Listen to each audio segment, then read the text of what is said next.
Hi, in this lesson, we'll look at mutator methods. In a previous lesson, we learned that instance variables are generally labeled with the keyword private to prevent users from having direct access to changing the state of an object. Rather than allow users to manipulate data directly, we use accessor and mutator methods to control what aspects of an object that users can alter. These are used in place of directly accessing the object's variables, so as to simplify how users interact with objects. In this lesson, we're going to focus on learning more about mutator methods. Mutator methods are often void methods used to change the value of instance and static variables. Because these methods are often void methods, they don't have return values. Mutator methods alter the value of instance and static variables. In the method body, we can generally see an instance or static variable being assigned a new value.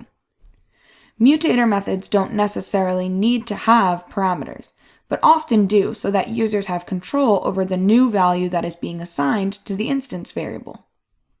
Now that we have more information about mutator methods, let's create a few of them for the superhero and power classes that we've created. Here is a power.java file that includes the instance variables and the constructor for the power class.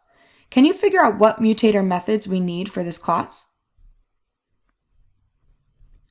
Based on the existing instance variables, these are the two mutator methods that we could create for the power class. How would we implement these? The two mutator methods should alter the existing instance variables. In this case, the variable strength should be changed for setStrength, and name power should be changed for setName. Remember that both methods should be void.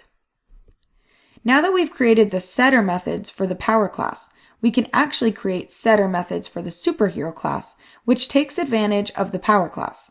Can you figure out what mutator methods we should write? Pause the video if you need more time.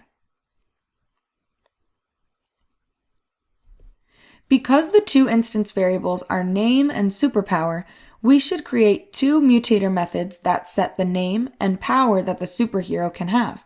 How should we implement these methods? Here's the implementation for the two methods. Note that the mutator method for the setPower method must include the mutator methods from the power class.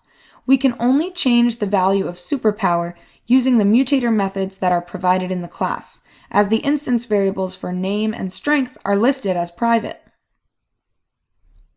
Now that you've learned about mutator methods, let's get some practice using them in the editor.